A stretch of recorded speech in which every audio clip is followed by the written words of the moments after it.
So welcome back to the studio. So I'm delighted to welcome Peter Urpeth to the studio, to John's Studio Notebook. Peter is predominantly a writer and an editor. For me personally, I met Peter when I was wondering what to do with what became this book, Welcome to New London, Journeys and Encounters in the Post-Olympic City. And Peter reached out and basically guided me through the self-publishing process, and also provided essential editorial support, without which I don't know if I'd be holding this book in my hands, to be honest with you. So Peter was, from my point of view, essential for me getting this book into print, and really just opened up that world of actually how achievable it is now to self-publish, with some of the developments that there have been. But Peter is also experienced in many departments of writing and publishing. We're going to cover all sorts of stuff today, such as particularly morning pages, and some of the things that Peter's brought into his writing workshops that he's done over the years as well. So welcome, Peter. Great to speak to you. Great to see you, John. And lovely to be part of the writing studio thing. This is it. They're great. I mean, as the book will testify, I've been a long-term fan of the walking part of your output. And when this came along, well, that was great. I just think, well, okay, we're very much on the same territory, I think, on the same page, as I say. One of the things I loved in our little exchange, you were talking about, to start actually with Morning Pages and Julia Cameron, that you was telling me that the book, The Artist's Way, was originally self-published. It was, yes, that's right. Julia Cameron. So this is back in the early 90s. I don't know quite when she began the process of putting The Artist's Way and those kinds of thoughts together, but she couldn't find a publisher for it. It had a different title, I can't remember what that was, but she self-published it and sold it, in local bookshops and by hand. And its success selling as a self-published title led its original then professional publisher to pick it up, and they kind of remodeled it a bit. I understand they gave it the title, and then of course it became million seller plus, and is still out there and is still in print, and Julia Cameron's still out there doing her stuff, and so on. So I think it's always a good note to point out, self-publishing has a very long history of its own, and that it's worked very well for a lot of people. If anything, now I'd say, in case like your own, it's probably a better and easier option. It would have been, I suppose, people who had some resources to be able to undertake things like self-publishing a book back in the day. Even in the 90s, it would have been a much more complicated process, but now it's Amazon. I mean, if anything, it's maybe a little bit too easy on occasion. Yeah. Well, I think the thing that you opened up for me was Ingram Spark. There's two things, actually: Ingram Spark and the name's going to escape me, of the platform where you can procure services. Reedsy. Yeah, it was Reedsy and Ingram Spark together. Those two things, with yourself helping with editorial support and then pointing them in the direction of Reedsy. And Reedsy, I found a fantastic cover designer. And I know it sounds really obvious, but the cover, I think you said the cover design is so important.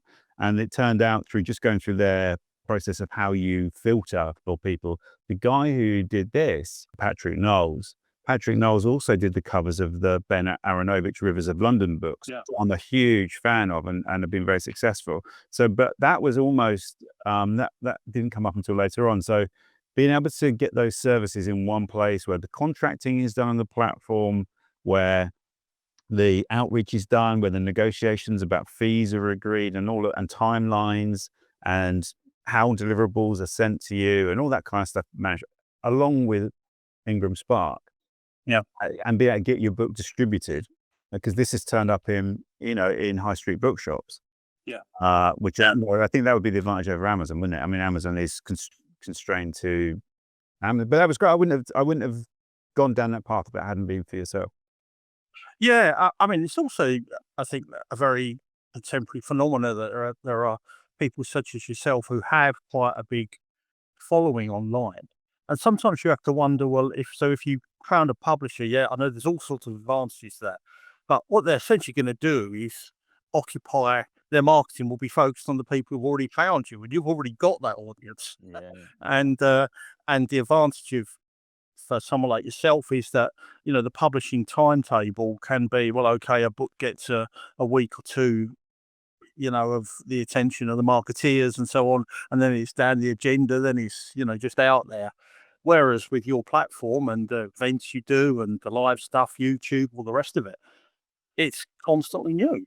You've got the ability to keep your book there and to introduce it to audiences. It's a publication day every event, isn't it? I mean, you've got the opportunity to get it out there. So I think there's many additives in this process, as well as, just the fact that there's a hard financial thing to it. I mean, advances are hard to come by these days and of any sort of substance, and to be able to self-publish. But I mean, I'm not a kind of, you know, committed evangelist for self-publishing. I think the reality of being a writer in the current day is that you've got to be prepared to do a bit of everything.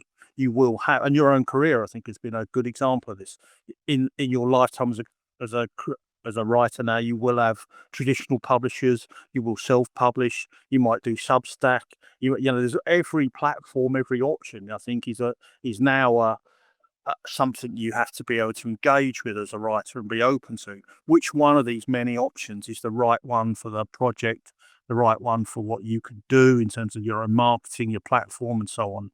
And it's a matter of being savvy about that, and and open to all the options, and also the skill set, of course, is broad. Really, you've got to manage the editorial process, but I think the rewards are there if it's done professionally. So, I see it as part of a wider spectrum of opportunity, and a very good choice for the right project. Just as traditional and mainstream publishing is a great choice for the right project. There are now digital only publishers, and that can also be a great choice, for the right project. So I think it fits into that kind of ecosystem of being a writer. Very few people now manage to make a living out of being just with traditional publishers and, you know, touring the fancy book festivals and all the rest of it, and making and all that kind of old stuff, is still there for some people, which is great. And the right projects will trigger that kind of thing. But Yeah. it's hard, and it's particularly as we speak, it's hard for non-fiction, which is suffering, I think, a bit of a dip in the marketplace, and there's a bit of a vacating of that space by some publishers. I mean, obviously it'll go on, but the depth and breadth of it, I think, is currently a little bit challenged. So self-publishing for non-fiction writers, I think, is something that needs we all need to be up to speed on, if we're looking at publishing in that kind of way, publishing those kind of books. It's interesting, isn't it? You say that as well. I think with nonfiction, I remember when, with my first book being published by HarperCollins, that when I came to do the promo, at that point, I didn't have a job at all. I'd gone full time. I decided other circumstances as well, though, with taking over as primary carer for my kids. So it was all kind of, but so I was available. If I wasn't in the school run, I was available to do stuff, and I made them very aware of that. And after a while, they were like, "It's so good. It's so good." The publicity department, like, "So good working with you on this stuff," because we find most nonfiction authors have jobs, so they're not available to do it. They either have jobs or they're really famous, right? But even if they're really famous, often they have a job, right? If you're a TV presenter, you've got a job presenting television programs. A lot of them are academics or they're journalists. What they weren't is someone who just was trying to be full-time promoting a book. And obviously I found out the limitations of doing that as a full-time thing. But like you say, the gamut of things available now is huge. I want to talk a little bit, Peter, about your writing background. Tell me a little bit about your writing journey. Well, as far as I can work it out, it's kind of lost in the mist of time a little bit, insofar as it was always kind of there. I kind of was always attracted to the idea of writing, particularly. I mean, for me, it started in music journalism and was based around the kind of music press, and I like that thing. I'm old enough to remember every week you'd buy a copy of the Melody Maker or the NME or something, and there'd be something about some of the amazing writing in those sort of sectors that was, I think, I got a lot of energy about that, and I kind of like the idea of the immediacy of the communication of it. These people that go to a gig or listen to an album, and it's 2 days later, it's in the hands of a schoolboy, in the far reaches of East London, and I'm connecting with that, and it had its own language and all the rest of it, and um, it. But that kind of, I mean, and then I undertook. I was very much into kind of jazz and alternative music from quite an early age, and no one at school took any interest in what I was doing with that. I didn't get to LP parties where we bring a record and sit around a dance set, and stuff I was putting on mostly alienated people, and I just had this kind of burning desire to communicate around that. And by the time I was kind of like 15, 16, I decided that I had to take the bull by the horns and go and do some interviews with jazz musicians, and it would be difficult to imagine a process that was undertaken by someone less prepared for the reality of the situation than I was at that time. I mean, it consisted of me kind of hanging around bars and after the gig is open, a sort of approaching a saxophone player or the trumpet player and saying, "Could I do an interview with you?" Yeah. And they're somewhat startled by this kid. Some of them said yes, and then I'd go. I mean, go to the person's house with a little one of those cassette recorder you should put play and record at the same time, and a little mic on the end of a bit of what felt like a bit of string, and that was sort of pointed at them, and then we'd start talking. And I used to have like questions on them, cards, I sort of index card to write out questions. It was all very wooden. There was no conversation to be had, and of course, then I had these C90s or whatever. Might have two of them. It was all massively overproduced, and then what? The first one of these, I thought, well, now what do I do? I don't own a typewriter and I can't type, so sort of handwriting and this I had a job, sort of like Saturday job and that. And I remember it took up it. I had to pay a whole month's worth of Saturday work to get a girl locally I knew who's kind of doing typing to transcribe the tapes. And of course, these things came back in these sheets, Yeah. type sheet that I then had to go through and say, well, could you redo it? You got to retype it. So that was another month's worth of Saturday work. So I finally end up with you know, 2 or 3 pages of presentable copy that I then mailed out to magazines, all of whom rejected it, totally, and until one day I walked into some guy on a London magazine rung me up and said, "Yeah, would you come in and let's have a chat?"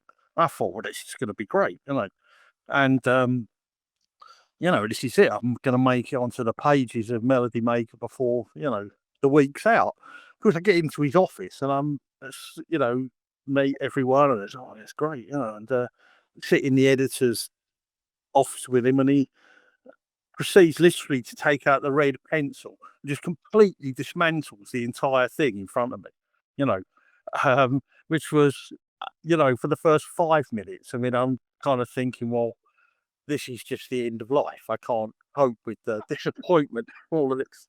But then, I was there for an hour or more, and the process of him showing me how to write and structure an article and and to kind of pick the themes out of all of this and pick the bones out of it. I actually left that office elated, really, and it didn't have a huge impact on the success of my work for, you know, more than a few years, but eventually I did get into, writing about music, and it was a drive of communication, really. I wanted to talk about the things that I found so enticing and interesting in the London's alternative music scene. That seemed bigger than music. It was about life, and it was about attitude to life, and particularly in the kind of post-punk era, I was very affected like that by that sort of DIY thing, and so and then it kind of morphed a little bit into writing sort of fiction and poetry, and um, this how that changed. I can't really.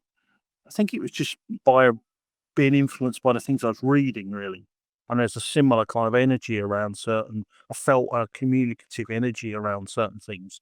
It was a bit overwhelming, and that kind of makes you want to sit down and do it, And then some years later, with bits and pieces, published poetry in quite a lot of poetry journals and that kind of thing. Then one day I was out of work. I had a job as a local newspaper editor in Scotland, and that ended rather suddenly. It's a very unhappy place for me. Just walked out, essentially one day, and the following day I formed my wife and those others around me. I wasn't looking for a job. I was going to write a novel, and that took about 18 months.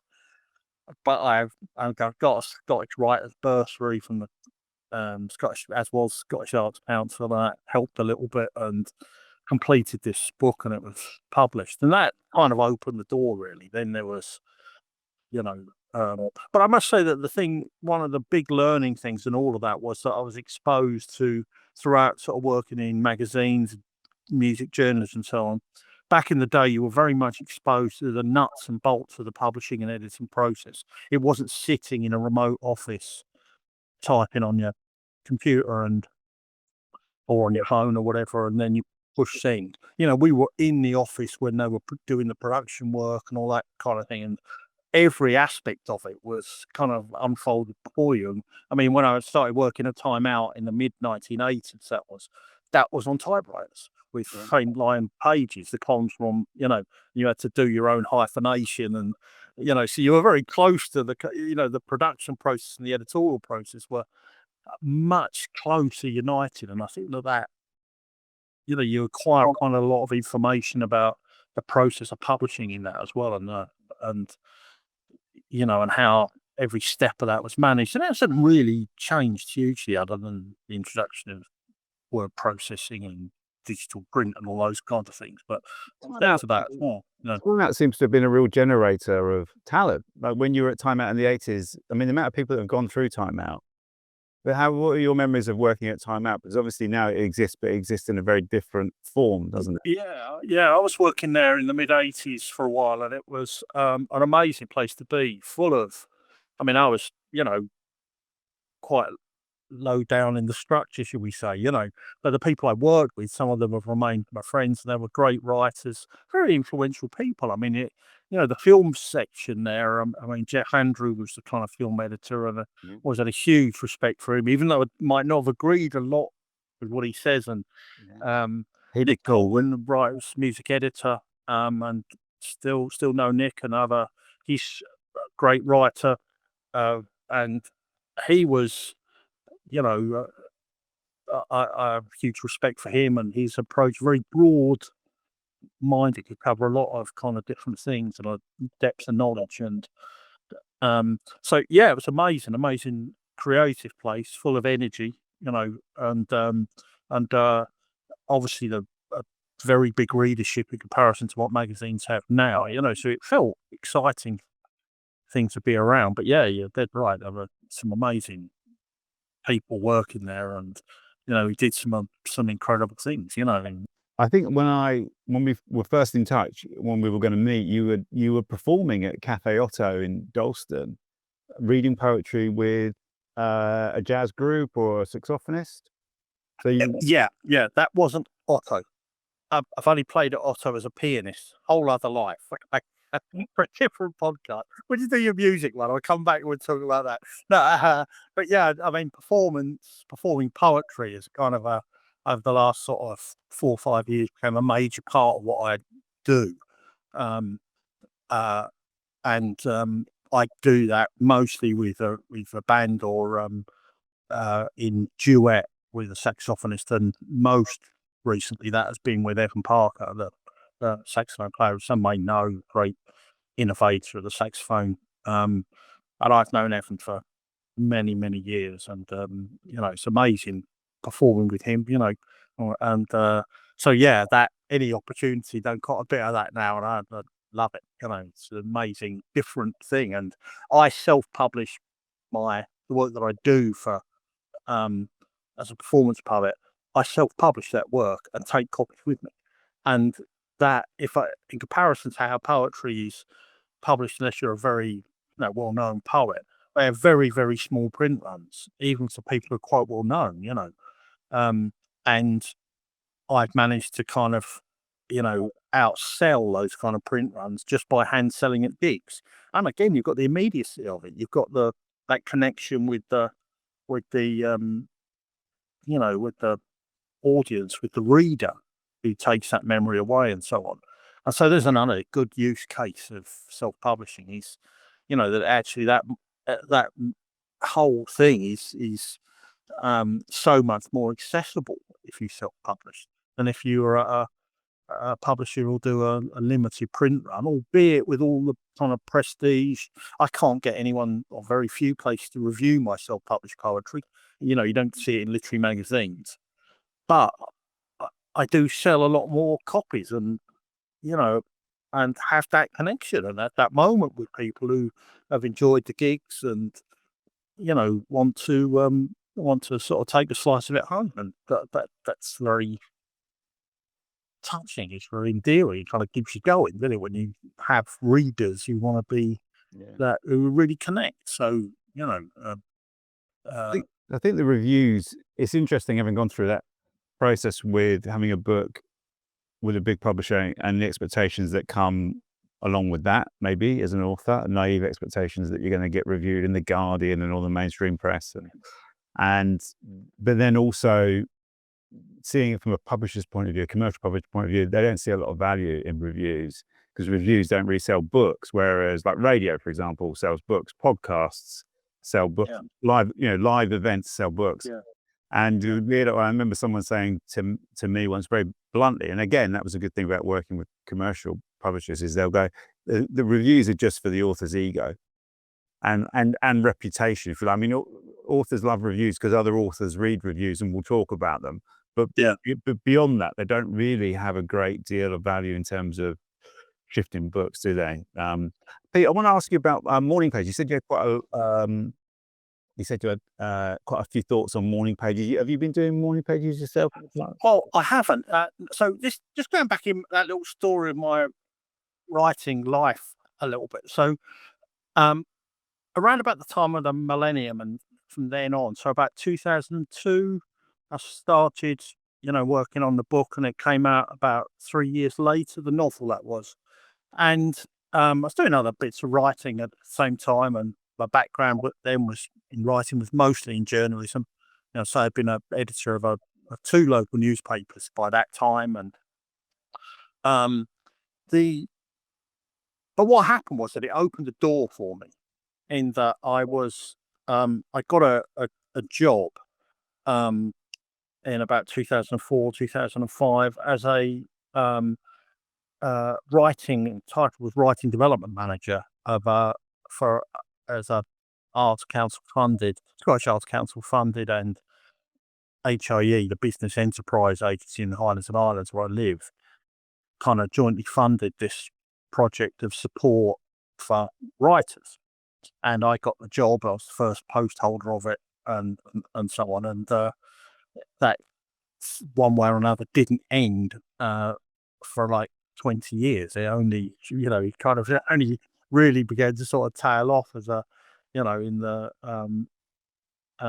all different sort of iterations and versions of it. But and that I stayed in that work very happily for all those years. That's part of 2 decades, and over the period of time, so that started off very much as a project that had writing as an artistic creative process, so that it had its core. So that it wasn't about the publishing side, it wasn't about producing commercial work and how, as a micro business, as an author, you might develop a career, find publishers, make money, all that sort of stuff wasn't a part of it. A few years into that, though, 2 or 3 years into that, the focus did change. The opportunities changed in terms of funding, very much more towards the business development side of it, with incredible commitment by HIE, a unique commitment at the time, to engage in that way with individual creators. And I designed developed and delivered large parts of this program of support for writers aimed at commercial work, people who wanted to publish and be writers in the region. Now, this always started, I like to have sort of like one-to-ones with writers where we'd sit down, talk about the work, talk about their projects, so they could identify any issues they might have. We could identify training needs. I put together packages of training program for people. I did free critical reading, which was absolute goldmine for people in terms of gold dust in terms of the rarity of that. Is available that people would read unpublished work and get a professional critique on it.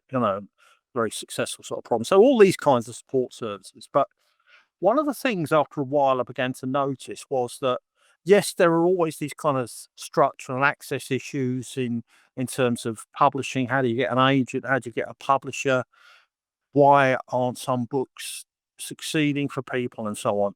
There's always those sorts of issues. And often you could identify some of the issues there and try and help people move towards a position where their work could be published or where they would get an agent, so on. But something else I noticed was that that wasn't always the case. And in fact, in quite a lot of cases in this one-to-one meeting process, the problems centered on the writer's own practice as a writer.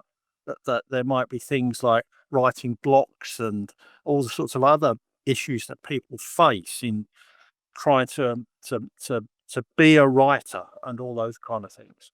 And that couldn't be simply managed by, increasing their awareness of, book contract terms and of, how to do a cover letter and, what's a synopsis, all that sort of stuff doesn't answer the question.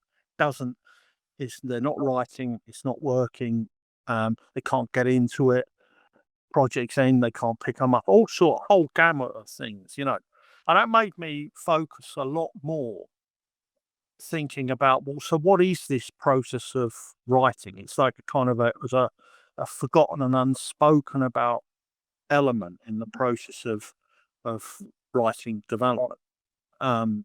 Many times, of course, there were people who, and this was quite a big spur, who needed some kind of sense in themselves of permission to write, a permission to even think of the idea of being a writer. And now a lot of this was because of material circumstance, for whom the time would be difficult in terms of finances and all the rest of it. That's the reality of the vast majority of us, in a way. Um, uh, there were self-critic issues that people were very hard on themselves. They would place roadblocks, psychological roadblocks, as it were, in the way of undertaking the work, of getting involved, of committing to writing, and so on. And I became very interested in strategies around overcoming those kind of things.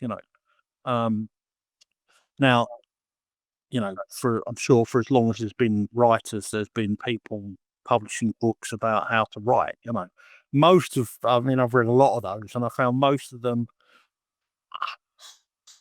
I wouldn't say go and buy a book and learn how to write. Interesting, isn't it? Because that's been a question that people have asked me a few Yeah. times in the comments, right? And I don't think I've read a single book about writing. Yeah. But Yeah. people are quite enthusiastic about them, aren't they? There can be, because lots of books offer a way forward, and for some people, I'm sure they work. And in any of the things I say here about any of these processes or strategies, it isn't. I'm not making a criticism of any particular approach.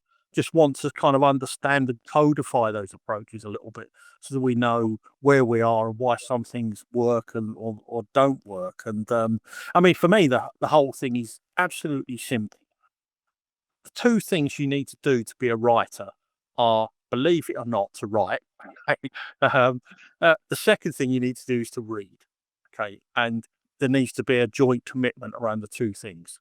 Okay, and now I'm not going to say you need to read the great canon of English literature or whatever your canon is or could be.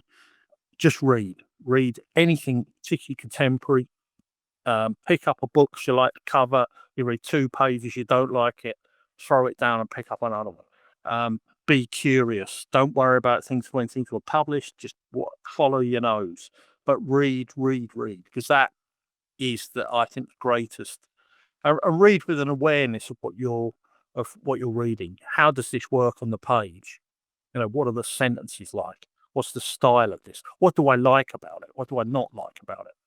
And that becomes a kind of second nature thing, I think. It's not we're not doing a English literature O level in doing that. We're just understanding how a thing works on the page, how books are different, and why we respond to them. So it's reading to me the fundamental commitment in this whole process. But of course, so is writing. That's I suppose straightforward in terms of reading. We can understand that process a little bit, But in terms of writing, what do we mean by that? And how do we engage as writers? Now, Morning Pages, published in the early 90s, has undoubtedly been a amazing spur and an incredible tool for lots and lots of people. It also hasn't been. There are people who undertake it, of course, for whom it doesn't work.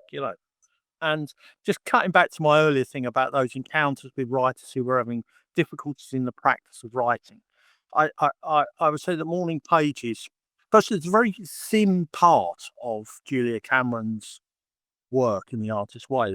Only 3 or 4 pages, if memory serves me. It's not a detailed manual.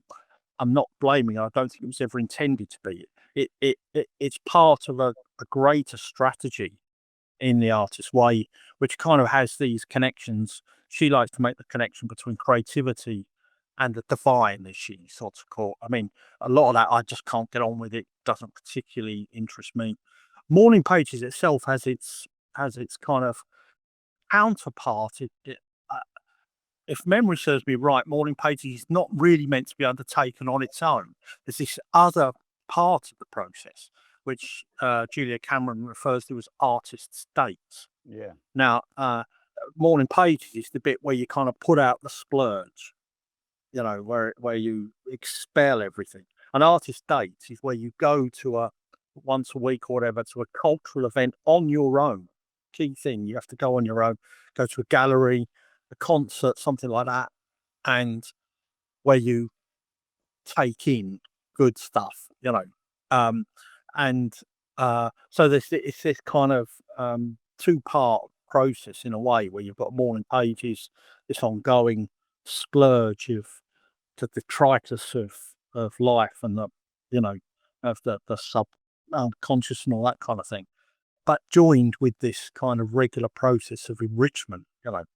Um, Now, I never took to I mean, first of all, there is a kind of monastic element to Morning Pages, which is it is meant to be done early in the morning. You're meant to get up and carry a little bit of the night of your night consciousness to the page, because that is a kind of more honest splurge in a way. It's truly reflective of the things that are um, bothering you or that are causing anxiety or whatever in your day, and it also puts you in touch with the things that are the opposite of that. Um, so versions of Morning Pages though are. I mean, you have your own version, which varies quite a lot. Yeah. Well, you see it in the comments as well, other people's versions as well, where, there's real life as well, isn't there? There's an idea. What I love from what people have said, though, is having not read the book, so I don't, I don't know, and I'm not sure I intend to read the book for the reasons you've highlighted, actually. But the idea is it's meant to not be prescriptive. So there are the guidelines if you need them, right? But if you don't, then do it. Someone said today, "Can I do it in the evenings?" Like, well, there's no reason why not. What it symbolizes and how it might function. Yeah, doing it if you want to do it. A guy who I was watching before I started the channel was a guy called Martin Sketchley, and he has that in his program. And he does, I can't remember what he calls it, but he does a page at night as well. So I think it's a kind of anyway to carry on. It's very much. Yeah, I mean, that's the beauty of these things is we adapt them to what we need. Um, But I was drawn some years ago in exploring this thing about writing practice, to use somebody else's term. Um, a few years before um, The Artist's Way and Morning Pages was published, um, a writer called Natalie Goldberg produced a book called Writing Down the Bones, which has gone on to be, in fact, Natalie and Julia are very good friends, I understand. Mhm. And Writing Down the Bones went on to be again another major international bestseller, £1 million. I've got a copy of it there. I think that's the 30th, you know, version of it published. And that was much more. It is much more prescriptive in its approach to what is the moment of engagement with the page.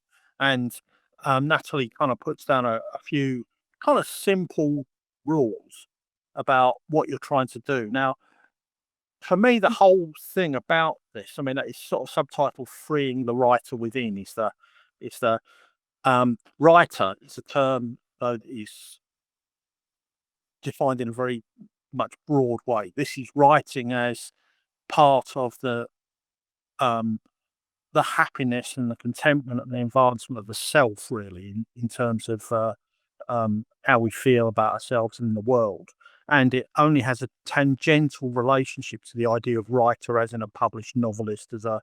Um, but my own feeling about this is that this is the starting point. Is that things like Natalie's work create a kind of a practice that is the best um, way to avoid getting things like writer's block and so on, you know.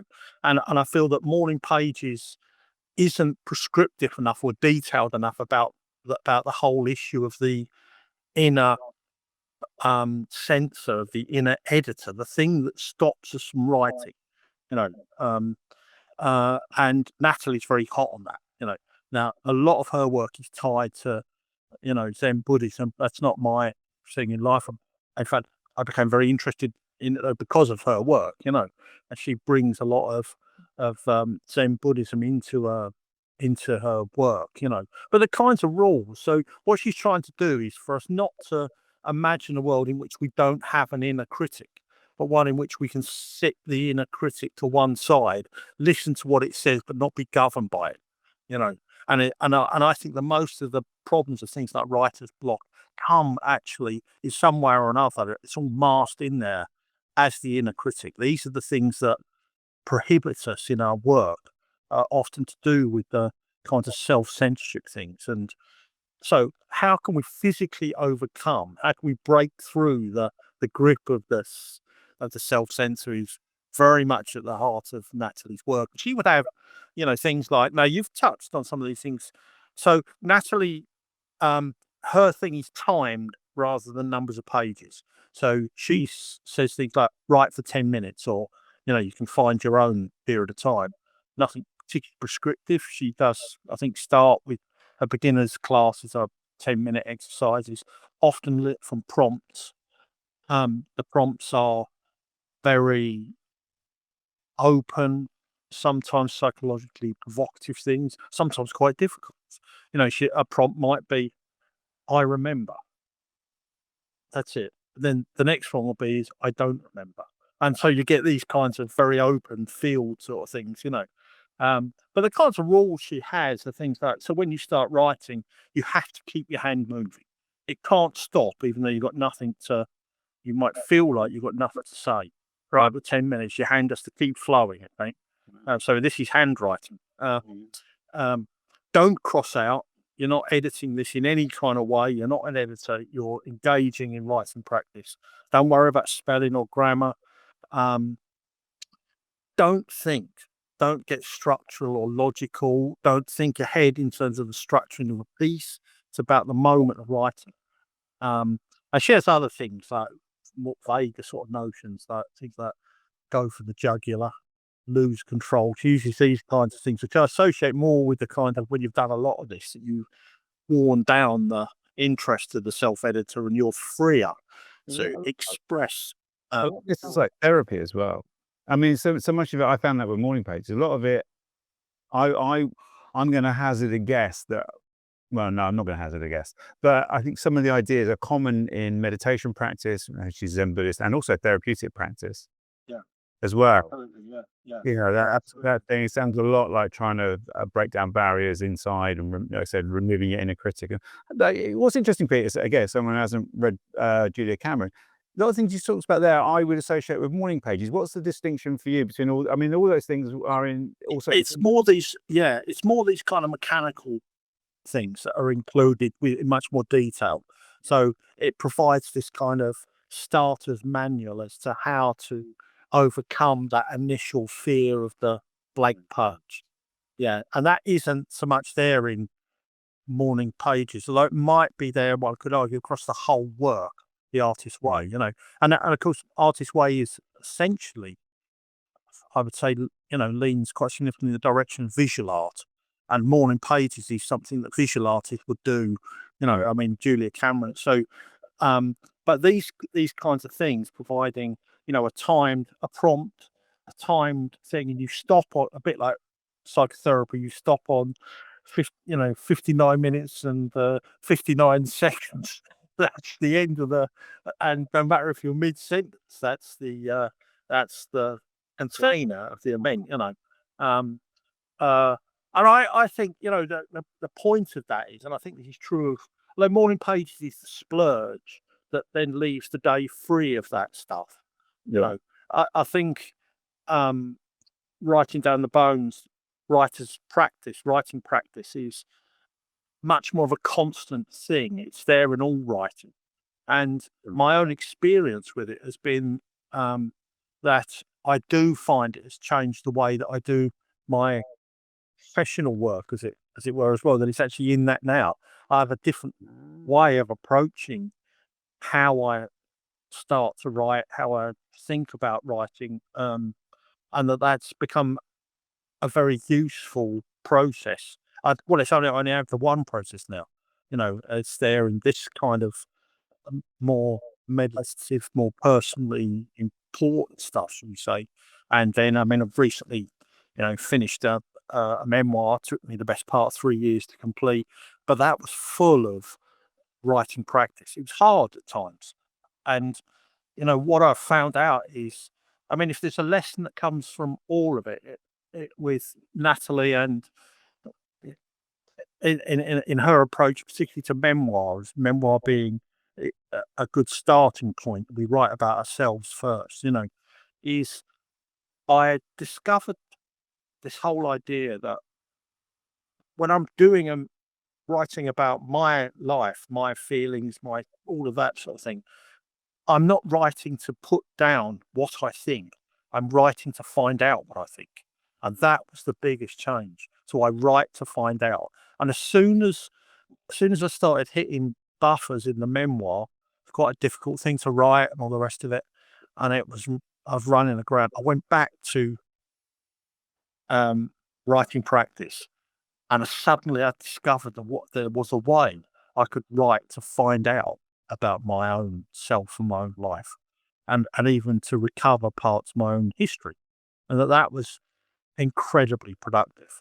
And I found that this, my argument would be, again, it's very slight-handed argument. There's no critique of anyone. My critique would be of people who say they want to write and they don't write. Don't you've got to be truthful to yourself. You want to write, okay, you've got to write. However you do it, you've got to write and you've got to read. Okay, all of these other things are. This is the intrigue of writing, isn't it? If morning pages works for you, I'm delighted. I couldn't be happier I for don't know if it works for me as a writer. I mean, I don't know. It's not about. I'm not doing it for that reason. Actually, to be honest with you, I've yet to discover the value it would have. A funny thing came up earlier on when I was doing my morning pages. Not in the morning. When I woke up, I laid in bed for a bit, quite happy, and thought, actually, I want to get up now and go out for a walk instead of spending 20 minutes sat here doing the morning. So I did. So I didn't have doing my morning pages till nearly midday in the end.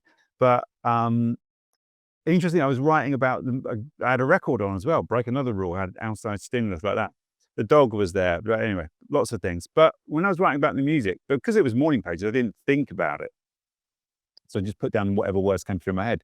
And afterwards, I thought I quite liked the way I wrote about that. And it reminded me of something, a comedy writer, a comedian, stand-up comedian, a great stand-up comedian called Ivor Dembina, who runs a drop-in workshop in London. Ivor's a great stalwart of the alternative comedy world. And he said to me once, I did a piece, he gave me my first stand-up gig, many years ago. I didn't do stand-up very much, for those, I'm not a stand-up comedian. I did it for a little while because Ivor, I met him on a clown workshop and he said, come and do a gig. Don't go and do open mics, come and do a gig at my club. And it went well. And I did a bit of material at his club on a Saturday night, first gig I ever did. Oh, took the roof off. I was over the moon. But this first gig, I didn't know what to expect. I did it again, all confident, bombed, right? So I said to Ivor, because he came up to me, oh, great, but that was great. That bit of material was great. So I thought, right, I'll do it again. I did, and he said, right, the thing is, though, is the mistake is it's not your material that counts. It's your attitude to your material that counts. And I felt that this morning when writing them. I thought that's the takeaway for me is it's not the words that you write, it's the attitude you write them with. It's the state of mind you write them with. And where morning pages might be useful is that thing of not censoring, not judging, just getting it out there and trusting what comes through. Obviously, as you know, you can always edit it anyway. You haven't carved it in stone. So that would be a takeaway in a way from morning pages is if you do like occasionally what you write when you're doing it, rather than take the stuff you wrote, try and write your piece that you're working on in the attitude that you would if you were doing your morning pages or you. What I find interesting, Peter, about the book you recommended is that as a very experienced author and editor, that you've turned to a book like that. That's a great endorsement for a book like that, because we tend to associate those kind of how-to guides with people starting out on their writing journey. Yeah. So, I mean, it kind of found me in a way. I don't know, can't remember now how I kind of run into it, other than I've just got curious about all of these kind of strategies. And then, on like kind of YouTube, morning pages and writing practice became, there's a lot of that there. And I think it's really, a rich resource on YouTube of all of these things, and enables people to kind of connect with people like yourself and to overcome, on their journey towards starting to write or to pick it up again or whatever. Um, and Yeah, to me, it gave me a different kind of discipline. And I think like 10 years ago, I wouldn't have been able to complete the memoir. That's the real difference, because I didn't understand the process, didn't understand in my own terms what writing was for me, what I was doing. Um, it might have become too fraught, and I couldn't see a solution to that, and you hear about these things, someone say, right, I never wrote again after they got writer's block in 1956, or something, and, you get that kind of, those sorts of stories, and they're quite frightening, and you think, well, that's everyone, isn't it? But actually, there are all sorts of strategies out there to overcome that and to understand it. And as I say, in my case, I think it aligns with the self critic and with self censorship, with social censorship, a sense of what we mustn't write as well as what we can't write, and all the rest of it. Getting close to our own thoughts, getting closer to who we are as a person through writing. And that, I think, is also another thing. And I think morning pages and writing practice share this in that there is an element of the throwaway about what you do in your morning pages. Now, you're not writing something to be published. It doesn't matter if you ever read it again. I would say that Natalie Goldberg's writing practice is perhaps even a little bit more discouraging in that direction. That she says she's got thousands of old notebooks that she just sit on the stairs, and that occasionally she throws them out. And that's it. Um, and it's not recommended to go back over them, because what one is doing is opening the space for the critic, the self critic to go back in.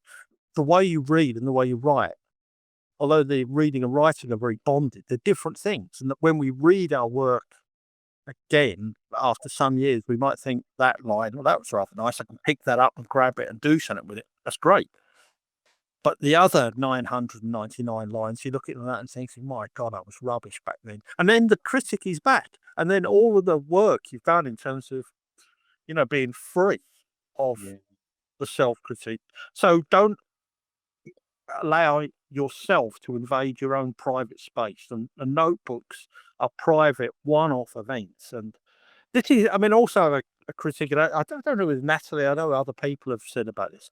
I have a real, kind of, I get a bit kind of tense when people say, "Oh, I'm going to start writing. I'm going to," and I like the idea of the expensive pen, and I've gone out and I've bought, or someone's gifted me this, you know, um, beautiful handcraft £2,500 notebook in which the vellum inside is encrusted with rare seeds, and I'm going to start writing.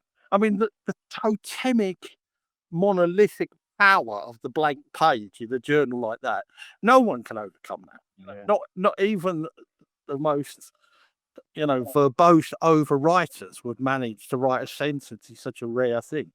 No, go down the supermarket, and when they've got £1 and an old Disney ring-bound children's notepad, buy that.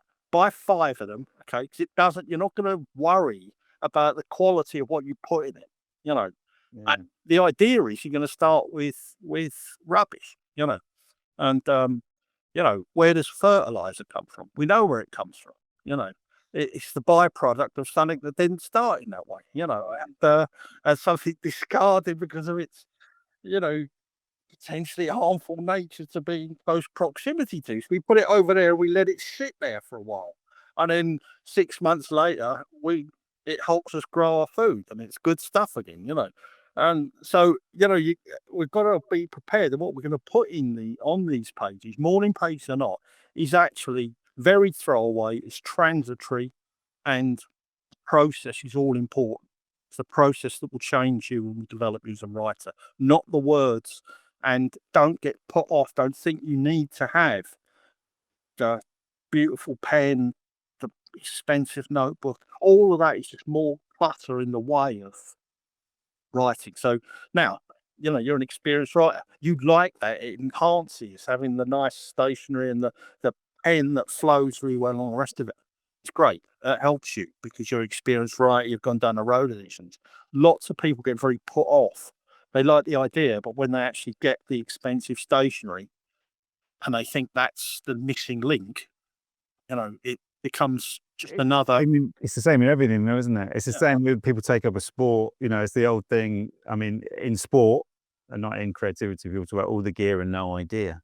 Yeah. And that's often the way people start, right? They think if I get the right stuff, then I'll be all right. And of course, you very quickly run into the issue that actually doesn't make any difference whatsoever. It won't help you in the least bit. Maybe it'll help you a tiny fraction in terms of your enthusiasm, but other than that, it won't. Yeah. Peter, it's been a real joy to talk to you today. I thank you so much. We would talk for hours and hours and hours, but this has been a really wonderful conversation, and let's hope we can pick up again and have another conversation and carry on with all the things that we couldn't get into this episode last. And thank you so much and thank you so much for the work that we've done together as well. Oh, absolute pleasure. Right. I'll leave links below to you. Is it the best place to find out about you is on your website? Is that right? Yeah, I've got a website, just peterurpeth.com, and there'll be things coming up in the autumn. I do some of the kind of workshopy type things. I just do them online as well. And the idea of that is that it's just to enable people to have a kind of commitment, That's right. So Thursday morning at 11 o'clock or 12 o'clock for an hour, you're going to be right. That's really the engine of it. So, but I had lots of other things like that. So perfect. So link to your workshops as well as your writing is on your website. Fantastic. Right. Thanks so much, Peter. And thanks to people for watching today. And as I always like to say, that is the wrong YouTube channel, isn't it? But anyway, I look forward to seeing you on the next page. Take care.